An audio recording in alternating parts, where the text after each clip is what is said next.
Alô, turma boa do canal Ave Mais, um grande abraço, muito bom dia para você ligado aqui no Acorda Vascaíno, bem cedinho nessa segunda-feira, dia 24 de outubro de 2022. Que prazer ter você aqui, muito obrigado para você que acorda cedo, fica ligado, se você está nos vendo um pouco mais tarde, sem problema nenhum, o papo vai ser bom de qualquer forma. Quinta-feira, o Vasco jogando em São Januário contra o Sampaio Corrêa, decisão, na minha opinião, muito certa por parte da direção do clube. Claro que o acesso tem sido ruim, o torcedor tem tido muita dificuldade de comprar ingresso. São Januário não comporta mais a torcida do Vasco, já falei isso aqui reiteradas vezes, não tenho nenhuma necessidade de querer ser legal com o público. Não, eu tenho que ser verdadeiro. Eu acho que a gente precisa ser verdadeiro. Acho que a gente precisa fazer menos política e ser mais ativo, ter mais ação. São Januário hoje é um estádio obsoleto. É um estádio que não tem condição mais de suportar a paixão e a demanda reprimida da torcida cruzmaltina. Mas não por isso a gente tem que deixar de jogar em São Januário, porque eu acho que São Januário passou a ser, como sempre foi, mas muito mais agora, quando nós não temos grandes equipes. Quando o Vasco tinha grandes times, São Januário era certo. Qualquer time que viesse aqui, independente do tamanho, perdia. Era o River Plate, era o Boca Juniors, era o São Paulo, era o Corinthians, todos perdiam em São Januário. Mas com times menores, com times com menos qualidade, como o Vasco já teve, a gente precisa ter o fator casa, fundamental, porque aí a torcida ela vem junto. E esse fator casa foi fundamental esse ano. O Vasco não perdeu em São Januário esse ano de 2022. Passou o ano inteiro invicto em casa, o que é fundamental para que o Vasco tenha o ponto que tem hoje, a pontuação que tem hoje. Vai enfrentar o terceiro pior visitante do Campeonato Brasileiro, que é o Sampaio Corrêa, que é um time que no Maranhão é duro de vencer, mas quando joga fora é uma presa, sabe? Fácil, não é um time que imponha-se, e isso o Vasco tem que fazer valer, tem que vencer o jogo. Então eu acho que jogar em São Januário é razoável por conta disso. O Vasco precisa se impor e acho que é uma medida assertiva, é uma medida que, mesmo que frustre muita gente que gostaria de ver o Vasco, mas é assim. Vai ser sempre assim, porque até no Maracanã vai ter muita gente que não vai ter condição de ver o Vasco, porque a torcida do Vasco, volto a dizer, ela hoje é uma torcida que está muito afim de ver futebol, muito afim de ver seu time melhor, com muita esperança, muita necessidade de alegria. Então vai ficar ruim, sabe, em qualquer estádio. O estádio hoje para o Vasco teria que ser um estádio de 500 mil pessoas. A torcida do Vasco ela é impressionante. Então, o jogo, tecnicamente falando, no aspecto esportivo, vai ser no Maracanã, não vai ser no Maracanã, e acho que é acertado. Acho que o jogo em São Januário traz uma atmosfera necessária, porque não está definido ainda. O Vasco precisa vencer o Sampaio Corrêa. O empate até já basta, mas não, o Vasco tem que vencer. O Vasco tem que jogar como o Vasco. Tem que se impor como o Vasco. Não pode ficar com medo do Sampaio Corrêa. O Vasco vai vencer o Sampaio Corrêa. Tem que vencer. Tem que chegar aqui e ganhar do Sampaio Corrêa, que já está alijado, teve aí chance até a última rodada, mas dificilmente vai conseguir alguma coisa. Então o Vasco precisa vencer o Sampaio Corrêa, precisa se impor e com 20 mil vozes empurrar a bola para dentro do gol. 1-0 já está bom demais para a gente chegar à Série A em 2023. Dito isso, eu queria falar de um assunto que, é claro que para o torcedor ele é muito bom, porque é questão de contratação, de mudança de elenco, mas entendam só que para o Vasco hoje não é legal falar isso, porque ainda falta um jogo. Talvez a partir de sexta-feira a gente possa até discutir, porque aí já está na primeira divisão e o Vasco vai subir. O Vasco já está na Série A, na minha opinião, mas vai consolidar na quinta-feira. O Vasco tem a discussão aí do elenco para o ano que vem. Muitas discussões. Eu sou muito favorável, é claro, que os meninos fiquem.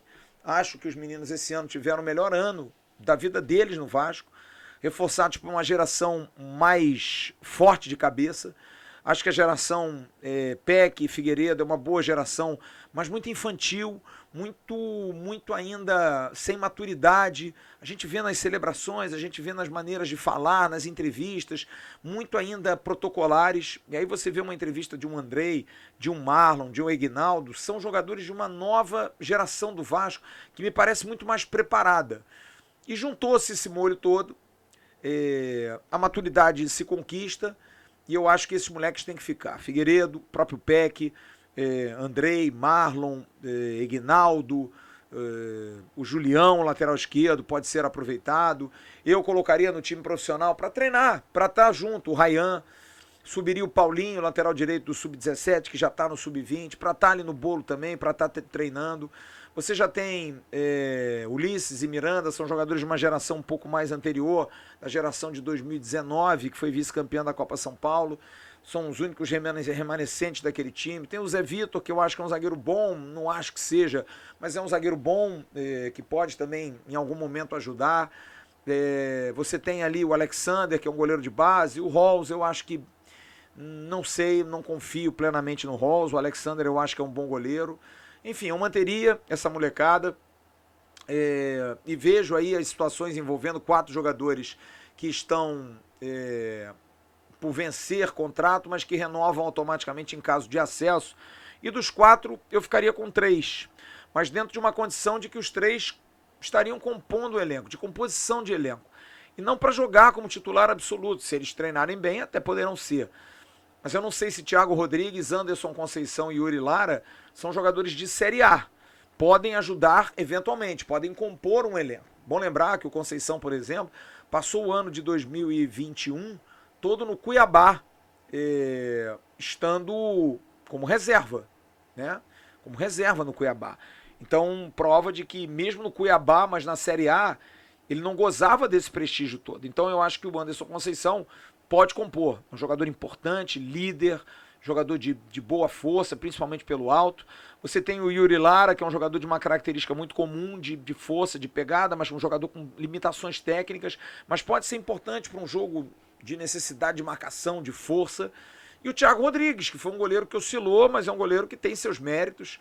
No próprio sábado salvou muito o Vasco, fez 2 defesas muito boas, mas acho que o Vasco precisa de um goleiro maior, de um goleiro que possa vir para agarrar, e o Thiago tá ali na briga. Não sei se o Thiago vai aceitar, mas estaria na briga. Carlito Palácio é um jogador que eu acredito muito.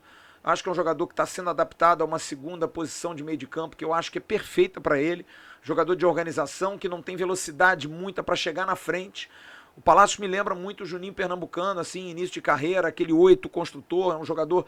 Juninho não tinha tanta velocidade, não corria tanto, mas batia bem na bola, enfiava bolas, fazia o jogo fluir, fazia o jogo andar, e eu acho que o Palácios tem essa capacidade. Foi assim no jogo do Recife, que ele entrou bem, foi assim no jogo de sábado, que ele também entrou muito bem. E como segundo volante, ele aprende a marcar. Juninho era um meia ofensivo e que aprendeu a marcar, chegou a jogar no Algarafa um tempo no Catar, durante 2 anos, como volante, como camisa 5. E na Europa aprendeu muito. E eu acho que o Palácios pode aprender, porque marcar se aprende. Jogar futebol é que você não aprende. Você pode melhorar as suas valências como jogador de futebol. Melhor bater na bola, melhor passar, mas a qualidade, o DNA vem do berço. Já a questão de marcação, você aprende. E eu acho que o Palácios, se realmente se esmerar, ele vai ser um jogador muito interessante naquela posição de segundo homem de meio de campo. Fora isso, eu não vejo assim grandes mexidas. Acho que o Vasco vai precisar contratar 2 laterais direitos, 2 laterais esquerdos. Eu não acredito muito no Paulo Vitor, apesar que ele tem contrato até o meio do ano que vem. Talvez seja um jogador que se aposte, porque é jovem também. Mas as primeiras impressões não foram boas. Foi mal no jogo do Londrina, foi mal no jogo do Cruzeiro, é muito afoito ainda, mas o Vasco precisa contratar um lateral. O Edmar, que está nessa situação de contrato renovado automático, acho que esse jogador deveria rescindir, porque é um jogador já mais velho, não acho que possa dar muito ao Vasco. Na zaga, como eu disse, o Conceição ficando, você tem Ulisses, Miranda e Zé Vitor. Eu conversaria com o Bosa, eu acho que o Bosa é um zagueiro interessante, não é um craque, mas é um jogador que poderia ficar ali, poderia dar uma composição, mas acho que o Vasco precisa contratar pelo menos 2 zagueiros titulares, zagueiros grandes. Não ficaria com o Juan Quinteiro, acho que é um jogador muito limitado. Você tem na volância Yuri, Andrei, Marlon, e Palácios. Você tem o Zé Gabriel, que é um jogador que eu não gosto. Acho que é um jogador que o Vasco deveria emprestar, fazer alguma coisa. É um jogador que veio para o Vasco em troca do Bruno Gomes. É um jogador do Vasco agora. Mas é um jogador que não anda. Não acho que seja um jogador com cara de Vasco. Acho que o Vasco deve contratar um grande volante, um jogador de qualidade, de talento, para jogar junto com o André. Esses meninos merecem ter jogadores bons. E pelo menos 2 meias aí de qualidade, um canhoto e um destro, jogadores que possam fluir o jogo. Vejo aí jogadores como Rafael Veiga, como Terãs do Atlético do Paraná, enfim, jogadores desse nível eu acho que o Vasco deveria contratar. E na frente, Figueiredo, Peck e Aguinaldo mantidos, e acho que o Vasco precisa contratar 1 a 2 centroavantes. Não acho que Raniel e Fábio Gomes sejam jogadores para o Vasco. Acho que são jogadores que, inclusive, o Raniel até deu alguma coisa, mas não dá, não é essa força toda. E 2 atacantes de lado de campo. Não vejo o Bruno Tubarão como um jogador capaz de fazer isso. Acho que o Tubarão ele é jovem, mas, enfim, oscila demais. E eu acho que o Vasco tem que pensar no que ele quer para ano que vem. Quer montar um time que tenha esses jogadores, mas para testá-los, que eu acho que é melhor, porque o Campeonato Carioca engana muita gente, porque você vai botar esses jogadores para jogar, o time vai bem no Carioca, vai jogar com esse time no Brasileiro, vai se arriscar. Depois vai ter que trocar o pneu com o carro andando. Então eu não sou muito favorável a esses jogadores permanecerem. Acho que são jogadores que não foram. Claro que tirando aí Matheus Ribeiro, Zé Silva, Zé Santos, sei lá, Eric, Lucas Oliveira, esses jogadores todos é linha na pipa, não dá, não tem condição de ficar. E a discussão em relação a Nenê e Alex Teixeira. E eu acho que o Alex Teixeira poderia ficar com um contrato até pelo menos o meio do ano, para ver como é que ele se comportaria com uma pré-temporada, e acho que o Nenê, com todo o respeito ao Nenê, acho que o Nenê deveria encerrar sua carreira no final do ano. É um jogador que merece todo o respeito, toda a admiração pela entrega dele, pela vontade que ele tem, pelo amor que ele tem ao Vasco, porém não acho que seja um jogador que hoje tenha utilidade para um ano que vem dentro de campo. Fora de campo, não. Eu acho que fora de campo ele seria um ótimo gestor, poderia ajudar muito o Paulo Brax ali nessa questão de bastidores. Tem um ex-jogador que a gente reclama tanto, acho que o Nenê é o ideal. É um cara que alimenta o grupo, é um cara que consegue dar ao grupo. Então, para mim, é um pouco desse formato. Eu acho que o Vasco pode manter aí uns 15 desses jogadores, principalmente incluindo os da base, e contratar mais uns 15.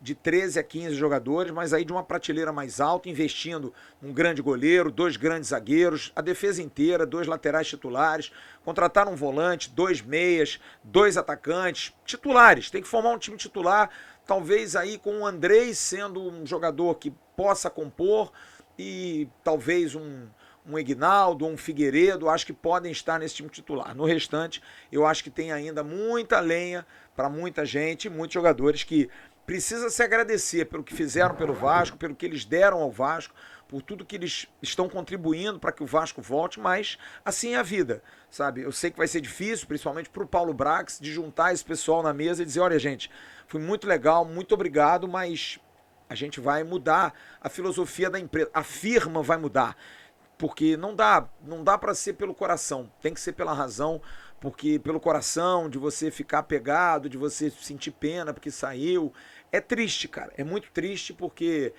claro que os jogadores se deram muito ao Vasco, mas tem que ter resultado, cara, futebol é resultado e a Série A, ela não deixa de punir, ela é madrasta em relação a isso, se você bobear, ela te derruba, ela bota você lá embaixo e fica complicado você carregar alguma coisa de bom nisso. Então, como o Vasco não pode, é uma filosofia que agora é clara, o Vasco não vai voltar mais a jogar a Série B, ele precisa competir. E para competir precisa ter jogadores que deem ao Vasco competitividade. Não dá para ter amizade, não dá para ter companheirismo, não dá para ter protecionismo diante de uma situação como essa. Ainda mais quando você vai investir, você vai botar dinheiro, não dá para a gente pensar dessa forma. É o que eu penso em relação ao elenco, mas a gente só vai conversar sobre isso sexta-feira, depois do jogo de quinta-feira.